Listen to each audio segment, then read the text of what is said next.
Human beings have always searched for meaning, not just in the stars above or the soil beneath their feet, but in the very question of why they are here at all. Across the world, countless systems of belief have taken shape, each one offering its own stories about creation, morality, and the afterlife.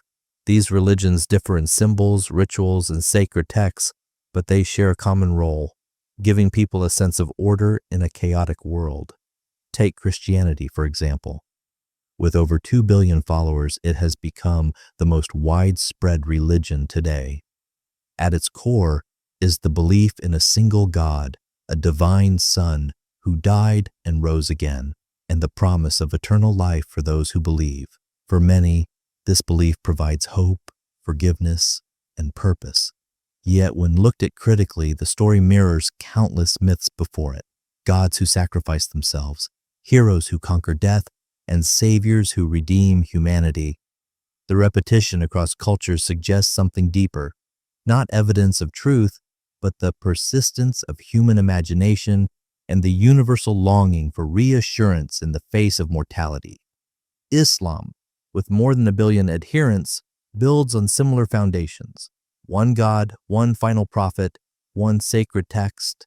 It emphasizes obedience, daily rituals, and community, but it also carries the same pattern of claiming ultimate truth while dismissing all others. Every religion seems to say, ours is the final answer. Yet history shows us that these final answers keep changing with time, culture, and politics. Hinduism takes a different route. Rather than a single god, it presents a vast spectrum of deities, philosophies, and traditions. It speaks of cycles of birth and rebirth, karma shaping destiny, and liberation as the ultimate goal. This diversity shows how religions adapt to complexity, offering many doors to meaning instead of one, but at the same time, it reflects how human beings project their social structures onto the divine. Caste systems, hierarchies, and traditions reinforced by mythic authority. Buddhism, often seen as a philosophy rather than a religion, focuses less on gods and more on suffering and how to end it. It teaches mindfulness, compassion, and detachment from desire. But even here, rituals, temples, and supernatural elements have grown around the teachings, showing that even when a system starts with simple human insight, it often evolves into something resembling the religions it once set itself apart from. Judaism, one of the oldest monotheistic religions, has shaped much of Western thought.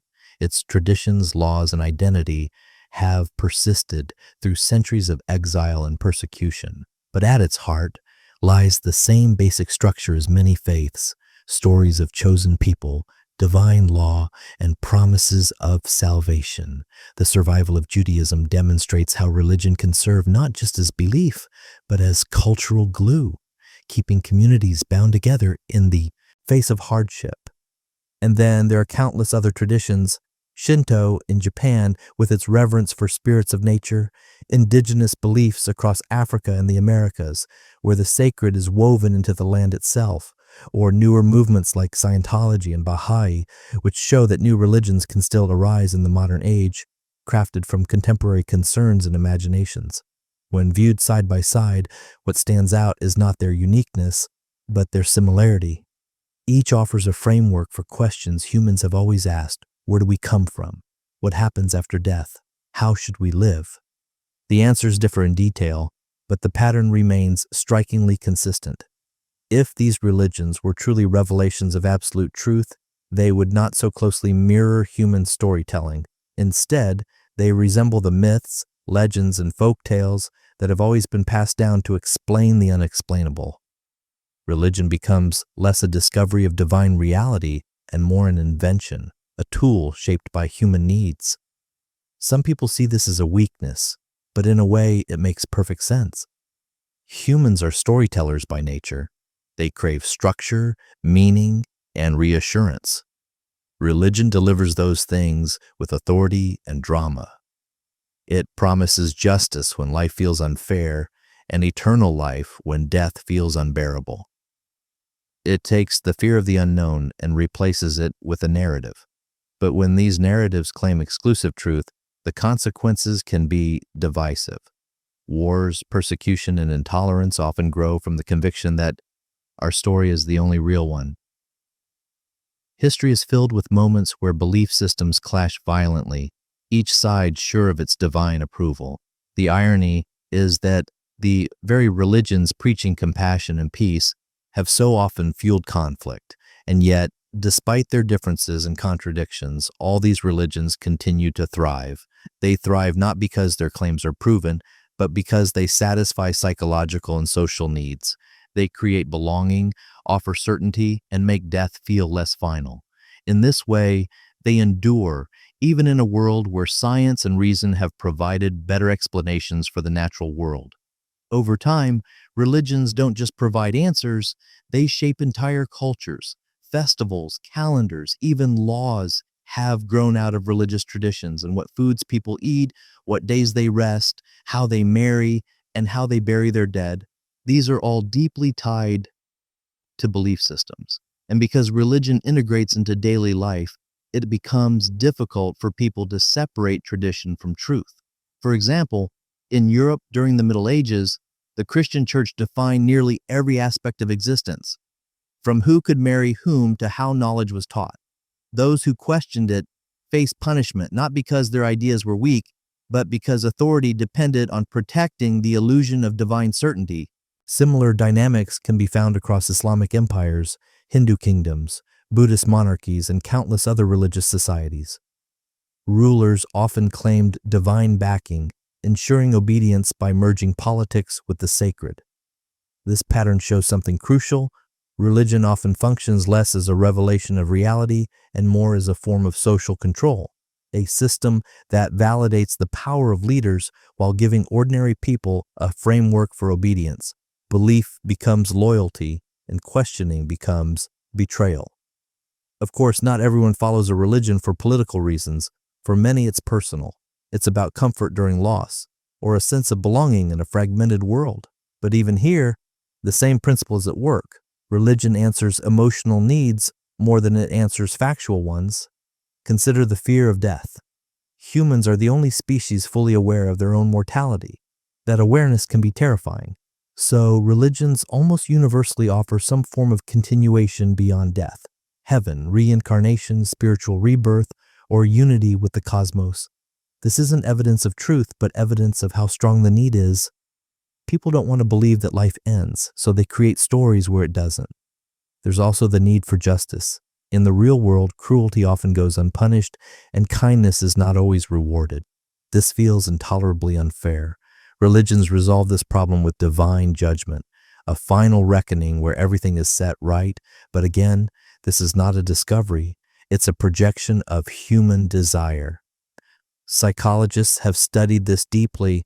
One theory is called terror management theory. It suggests that much of human culture, including religion, arises from the need to manage the fear of death. Believing in God's heavens and cosmic order reduces existential anxiety. It gives people the courage to face life's uncertainties without being overwhelmed. Sociologists have pointed out another function. Religion creates in-groups and out-groups. Those who share the faith belong, those who don't are outsiders. This strengthens community bonds, but also fuels exclusion and prejudice.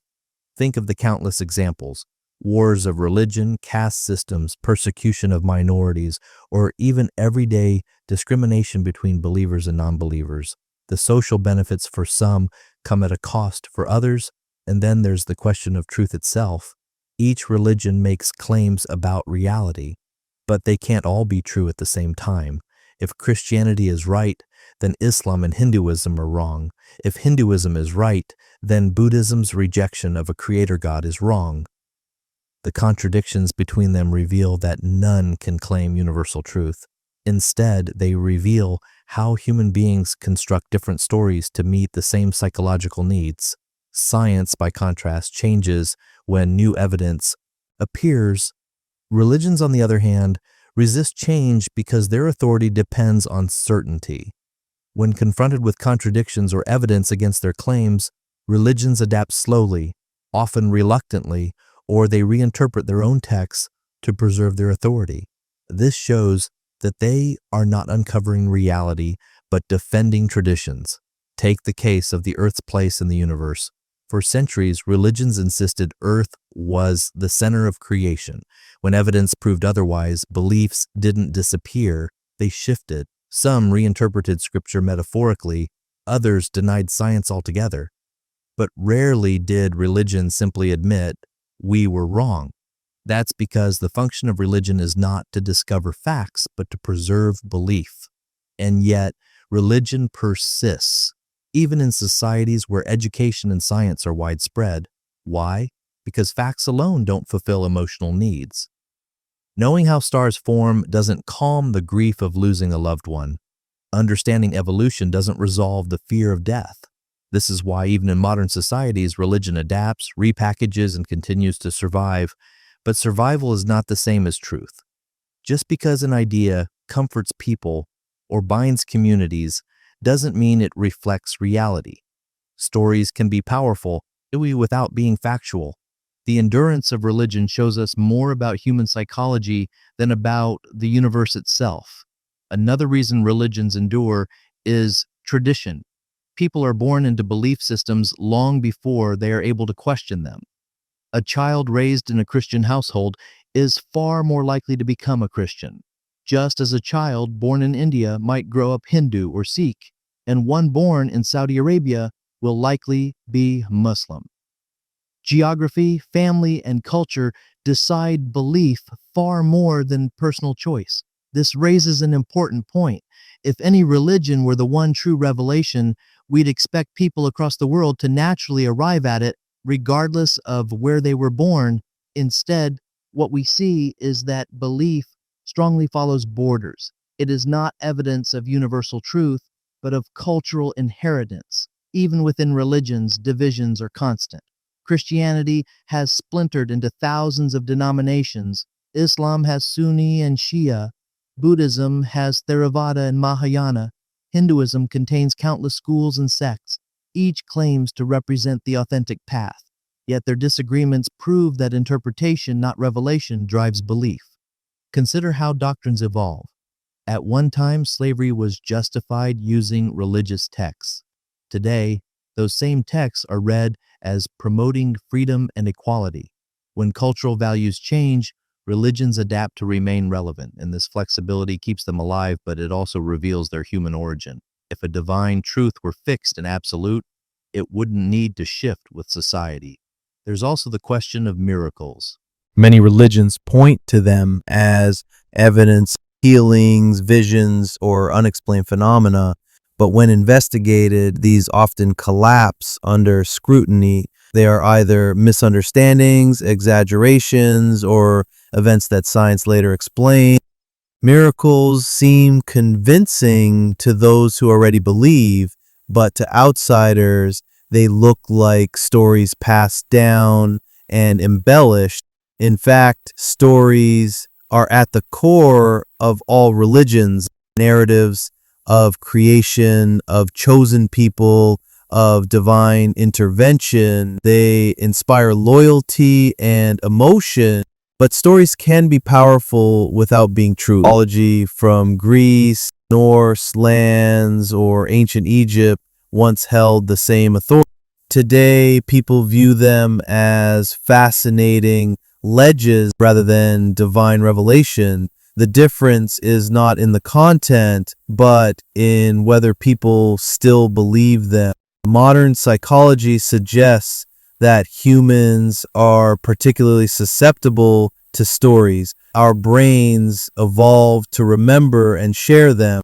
A good story is more persuasive than a list of facts. Religion uses this to its advantage. Parables, allegories, and testimonies capture emotions in ways that reason alone struggles to. But while stories can comfort, they can also control. When people are told that obedience leads to eternal reward and disobedience leads to eternal punishment, they are far easier to govern. Hell and heaven are not just moral teachings, but tools of power.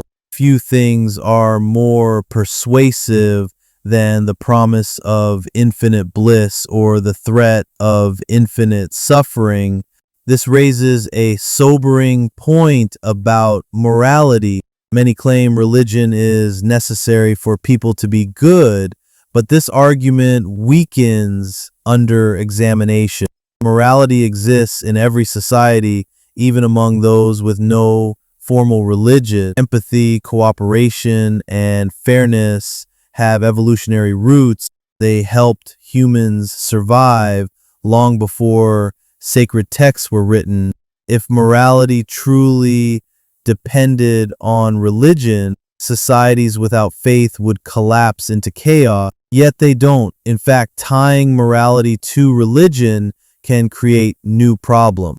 When actions are judged not by their impact on human well-being, but by conformity to divine rules, cruelty can be justified. Wars fought in the name of gods, persecution of heretics, punishment of minorities, all have been rationalized as moral because they aligned with religious law. This shows that morality based on obedience can be dangerous because it places authority above compassion. Even today, debates over issues like gender, sexuality, and freedom often trace back to religious doctrine. When those doctrines resist evidence and human rights, the True one. People once believed disease was caused by evil spirits. This gave them a sense of control, but science showed otherwise. Comfort alone is not enough to justify belief. When we look closer, religion doesn't just shape individuals, it shapes entire histories. Empires rise and fall with divine justification. Kings and rulers claim heavenly authority to secure obedience. Wars are waged with blessings from priests and imams. Even colonial expansion was often carried out under banners of faith, promising salvation to those conquered while exploiting their resources. This shows another function of religion. It legitimizes power. Leaders throughout history have understood that if people believe their authority comes from the gods, rebellion becomes not just treason but blasphemy. That gives political power a sacred shield. From the pharaohs of Egypt to medieval popes, from emperors in China to caliphs in the Middle East, the pattern is unmistakable. Divine right is less about the divine and more about maintaining human rule. Yet power isn't the only driving force. Religion has also inspired great works of art, architecture, and music, cathedrals, mosques, temples, and chants, all reflections of human creativity channeled through belief. This shows that while religions may not reveal truth, they do reveal the depth of human imagination. People pour their fear, hope, and devotion into forms that endure for centuries. But it's worth noticing that the same creativity could have existed without supernatural claims. Art does not require divine inspiration. It requires human expression. The fact that much of it was tied to religion simply reflects the reality that religion dominated societies. When patrons of art were kings and churches, art served their symbols. Remove the belief, and the creativity remains. Another key question is whether religion truly makes people happier. Studies on well-being show mixed results. In communities where religion is the majority and offers social support, believers often report greater happiness. But in more secular, equal societies, non-believers show equal or greater well-being. This suggests religion's benefits come not from truth, but from community. The support network matters more than the creed itself. That's why new forms of community, secular groups, support networks, even online spaces, can provide similar benefits without requiring belief in the supernatural. The human need is for belonging, not necessarily for dogma. When we recognize this, religion appears less as a revelation and more as a cultural technology, a way humans have historically organized meaning, morality, and community. Like any technology, it can be useful, but it can also become outdated or harmful. Some might argue that religion answers questions science cannot, the why rather than the how, but even here, the answers are unsatisfying, and saying the gods willed it doesn't really explain why the universe exists. It simply ends the question with an assertion. Science, on the other hand, keeps exploring and testing and refining. It accepts that we don't yet know everything, but that curiosity and evidence are better guides than faith. The history of religion shows a repeating cycle. People invent gods to explain mysteries. Over time, as knowledge grows, those gods retreat. Thunder was once the weapon of Zeus until electricity was understood. Disease was once punishment from spirits until germs were discovered. The realm of the gods shrinks as human understanding expands, yet the psychological appeal remains. This is why new religions form even today. Some build around charismatic leaders, others around modern myths of aliens or hidden energies.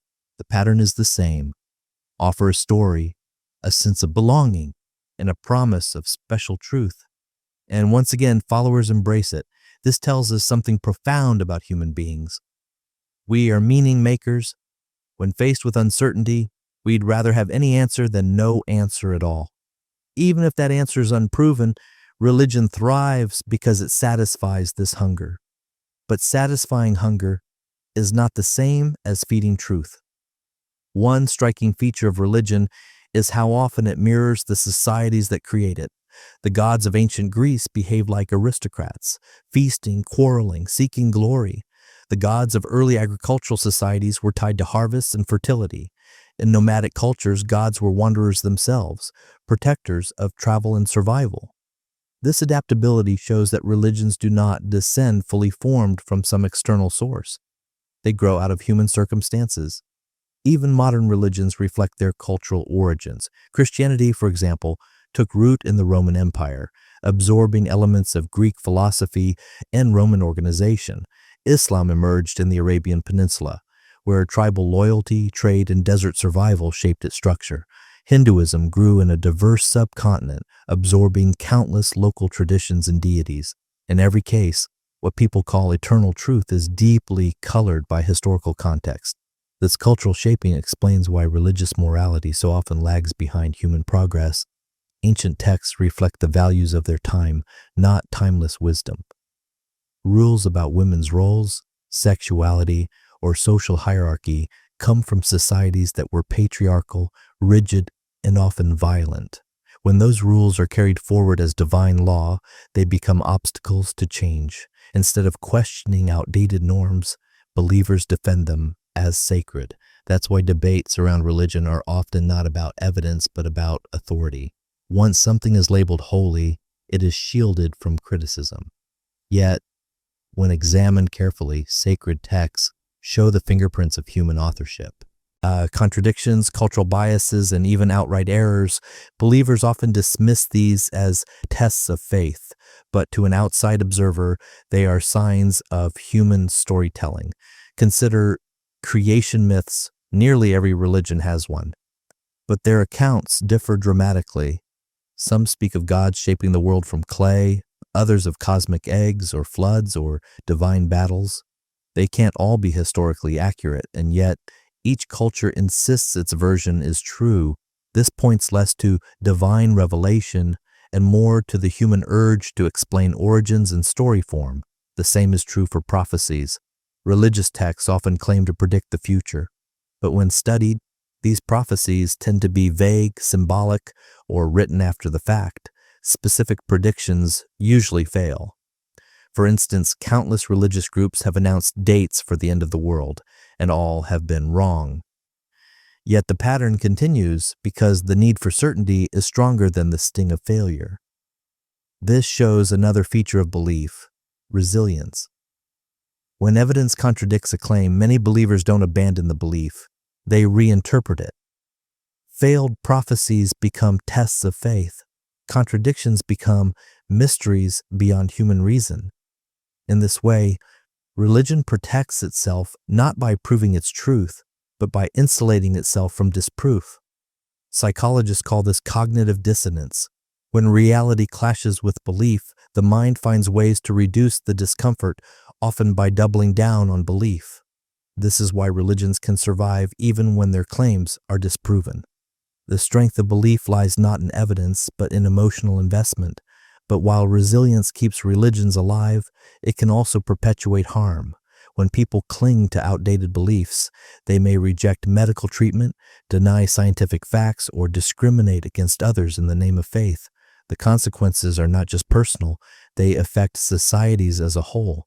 From denying vaccines to restricting education, the cost of clinging to dogma can be measured in human lives. And yet, even as science advances, religion doesn't disappear. Instead, it adapts. Some believers reinterpret texts metaphorically, others blend religion with modern science, still others create entirely new spiritual movements. The underlying needs, comfort, community, meaning remain, they just shift shape. This raises an important question. If religion is a human invention, can we fulfill those same needs without it? Can meaning, morality, and belonging be built on human foundations instead of divine ones? History suggests the answer is yes, but it requires effort because religion offers ready-made structures, while secular approaches must be consciously created. When people step outside religion, they often discover that the tools religion claimed as its own, morality, purpose, comfort, can exist independently. Morality can be grounded in empathy, reason, and shared human experience. Purpose can be found in relationships, creativity, and contribution to the world. Comfort can come from connection, memory, and acceptance rather than promises of another life. Take morality first. Across societies, even those with little or no religion, people cooperate, share, and care for one another. These behaviors have evolutionary roots. Humans survived by working together. Altruism isn't exclusive to faith. It's a natural outcome of social living. Religious rules often reflect this, but they don't create it. Purpose, too, does not require belief in the supernatural. People find meaning in raising families, building communities, pursuing knowledge, or creating art. These purposes are grounded in reality, not in distant promises. And because they are self-chosen, they can feel more authentic than those imposed by dogma. As for comfort, grief is perhaps the greatest test. Religion offers the hope of reunion beyond death. Without that, loss can feel more final. But many find strength in cherishing the life that was lived, in celebrating memories, and in supporting one another. This doesn't remove pain, but it grounds healing in reality. Communities built outside religion show how these needs can be met. Secular organizations, charities, and cultural groups provide belonging without requiring shared belief in the unseen. They demonstrate that people can gather, care for one another, and pursue common good without invoking divine authority. In fact, some of the most peaceful and equal societies today are also among the least religious. They rely on education, healthcare, and mutual trust rather than on churches or temples. This suggests that when human needs are met through real-world systems, the reliance on religion diminishes. Still, the persistence of religion is a reminder that human psychology doesn't change overnight. People are drawn to certainty, ritual, and tradition. They want clear rules and comforting stories. And religion supplies these in abundance. For many, that appeal outweighs doubts about evidence. But for others, questioning becomes unavoidable. They notice contradictions, historical influences, or moral failings. And once the illusion is broken, it's difficult to restore. What follows is often a search for new forms of meaning. For some, philosophy provides it. For others, science, art, or activism. The important point is that the search itself continues, and because ultimately what unites humanity is not belief in gods, but the shared desire to understand. Every religion is an attempt to answer questions that remain profoundly human. Where do we come from? Why are we here? What happens when we die? Religions may offer different answers, but the questions belong to everyone.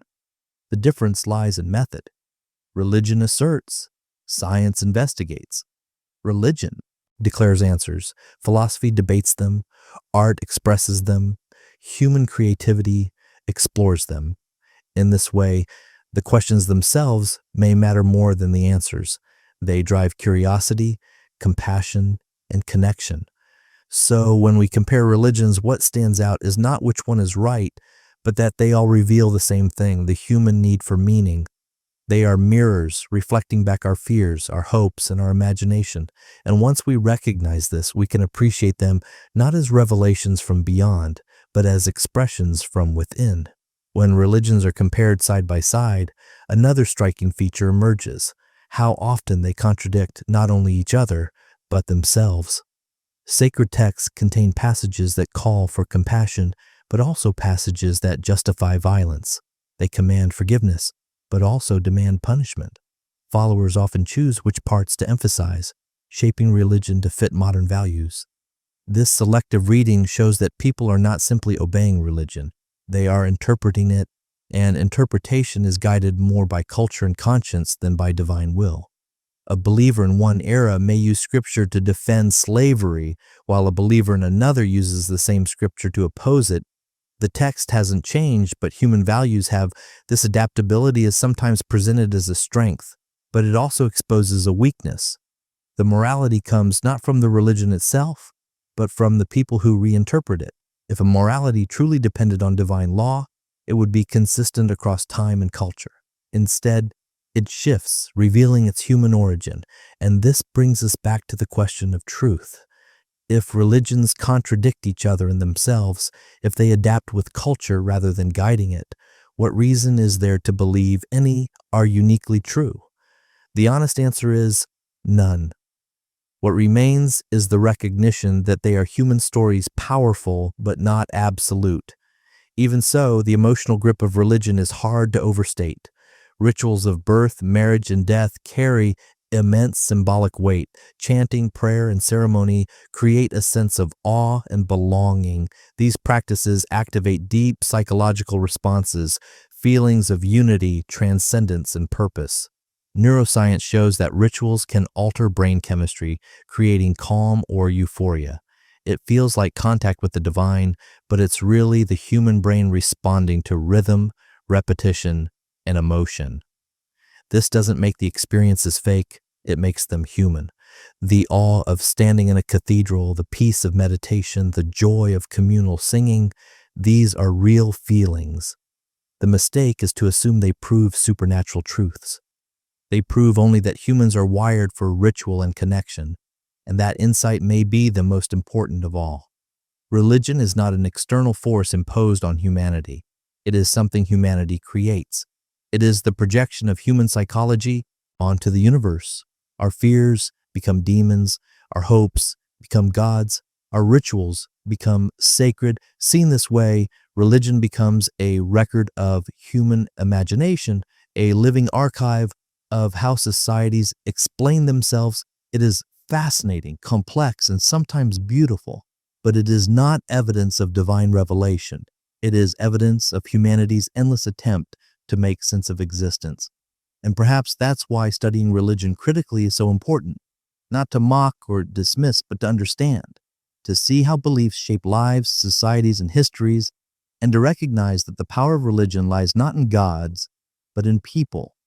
When we step back and look at the sweep of history, religion appears less like a timeless truth and more like a series of evolving experiments. Each age, each culture tries to solve the same problems: fear of death, the need for order, the longing for justice. The answers differ, but the questions remain constant. Some religions lean on hierarchy and obedience, others focus on inner peace and detachment, some promise paradise, others promise liberation. But all share the same underlying structure: a story about the universe, rules for living, and a community that reinforces them. What's striking is how often these systems fail when tested against evidence. Flood myths, for example, exist across many cultures, but geology, archaeology, and history show no global flood ever occurred. Yet the story persists not because it's true, but because it's meaningful. It speaks to themes of destruction, renewal, and morality. The truth of the story lies not in history, but in symbolism. The same is true for stories of creation. Whether the world was spoken into being in 7 days, or emerged from a cosmic egg, or arose from the body of a slain giant, science shows us a universe billions of years old, shaped by natural forces. The myths remain as poetry, not as fact. And this may be the key distinction. Religion offers poetry. Science offers explanation. Religion offers meaning. Science offers understanding. The two are not equal, because meaning without truth can mislead. But recognizing religion as poetry allows us to see its value without mistaking it for knowledge. This also helps explain why religions decline when societies become more secure. In countries where healthcare, education, and equality are strong, religion often plays a smaller role. When real-world systems provide comfort and justice, the need for divine substitutes diminishes. Conversely, in places of poverty, conflict, or uncertainty, religion thrives. It fills gaps left by human institutions, and this doesn't mean religion is harmless. Even when it provides comfort, it can also resist progress. Teaching children myths as fact, denying them access to science, or discouraging questioning can limit their potential. When beliefs are placed above evidence, societies risk stagnation, and history gives countless examples. The persecution of scientists, the suppression of dissent, the enforcement of dogma. At each stage, progress has often required challenging religious authority. From Galileo to Darwin to campaigners for civil rights, those who pushed for change frequently faced resistance rooted in faith, yet progress continued, not because religion guided it, but because human reason, compassion, and evidence prevailed. This suggests that while religion may accompany humanity, it is not what drives us forward. What drives us is curiosity, creativity, and the courage to question. And questioning is what religion often fears most. That's why doubt is labeled as sin, heresy, or weakness. Because once people ask too many questions, the foundations of faith begin to crack. The structure depends on belief being accepted, not tested. But questioning is not destruction. It is growth. It is how humanity has moved from superstition to science, from myth to knowledge. And it is how individuals move from inherited belief to self-chosen understanding. One of the most revealing aspects of religion is how it changes under pressure. When confronted with undeniable evidence, beliefs adapt in order to survive. Some reinterpret their scriptures as metaphor. Others compartmentalize faith and science, keeping them separate, but the very need to reinterpret shows that the beliefs are not timeless truths, but flexible stories adjusted to new realities. Take the age of the earth. For centuries, many Christians insisted it was only a few thousand years old based on biblical genealogies. But as geology, physics, and biology converged on an age of billions of years, many believers quietly shifted to more symbolic readings of Scripture. The story changed, but only because evidence forced it to. The same pattern appears with evolution. At first, it was condemned as heresy. Over time, some faiths accepted it as the method God used. But this isn't a discovery from within religion. It's a concession to science. Without the evidence, the reinterpretation would never have happened. This reactive nature reveals religion's limits. It doesn't predict discoveries, it responds to them. It doesn't guide human knowledge. It resists it until resistance is impossible. Then it adjusts just enough to survive. But even with this adaptability, religion struggles in the face of modern information. The internet has given people access to more perspectives than ever before. A believer in one part of the world can easily read about the myths, rituals, and contradictions of another. This exposure makes it harder to maintain the illusion that one's own tradition is uniquely true. At the same time, science continues to illuminate mysteries once thought unexplainable. From the origin of species to the birth of stars, explanations grounded in evidence replace stories grounded in myth. For some, this makes religion less compelling. For others, it drives them deeper into dogma, clinging to faith as a defense against uncertainty. This divide shows the crossroads humanity faces. On one path, knowledge expands, grounded in reason and curiosity. On the other, belief narrows, grounded in loyalty to tradition. Which path prevails depends on education, freedom, and the willingness to question. But even if religion declines, the questions it tried to answer remain. What is the purpose of life? How should we live? What gives existence meaning? These are not questions science can solve alone, but they don't require gods to explore. They require human reflection, philosophy, and dialogue, and this is where humanity's future lies, not in clinging to myths, but in creating meaning consciously, not in waiting for revelation, but in building purpose together. This does not diminish life. It makes it more real. For when we accept that meaning comes from us, not from beyond, we gain both freedom and responsibility. If we look at religion from a distance, as though examining it through the lens of anthropology, its patterns become clearer. It begins with stories, grows into rituals, solidifies into institutions, and eventually becomes tradition. Over time, those institutions gather wealth, power, and authority. What began as myth turns into law. What began as ritual becomes obligation. And eventually, questioning those obligations becomes dangerous. This cycle can be seen in nearly every major religion.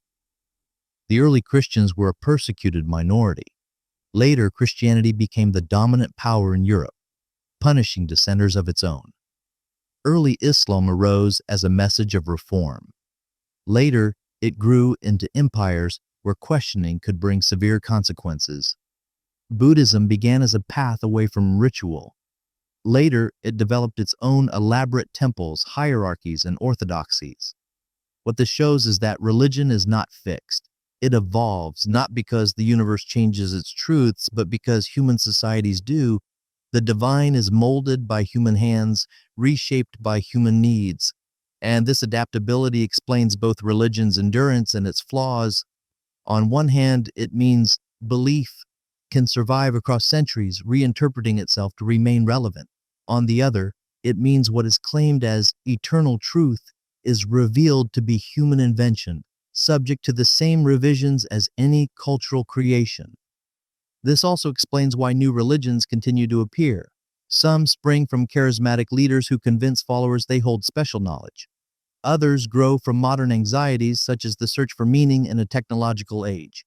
These newer movements follow the same template as older ones: a story of origins, a set of practices, a claim to truth, and a community built around belief. The persistence of this pattern tells us less about gods and more about people. So, because in the end, religions reveal human psychology. They show our fear of death, our longing for justice, our hunger for belonging. They show our imagination, our creativity, and our ability to weave stories that give comfort even when they contradict reality.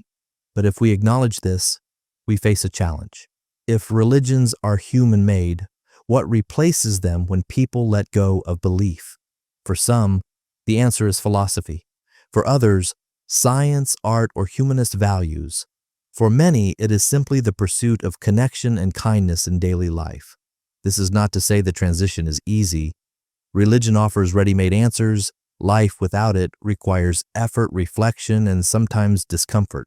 But the reward is a clearer view of reality, one not bound by dogma or constrained by inherited rules. And perhaps this is where humanity stands today, at a turning point between old myths and new understandings. The question is whether we will continue to cling to the comfort of stories or whether we will embrace the challenge of creating meaning ourselves. When all is said and done, religions are not windows into another world. They are mirrors reflecting this one. They show us who we are, what we fear, and what we hope for. They tell us less about gods and more about people.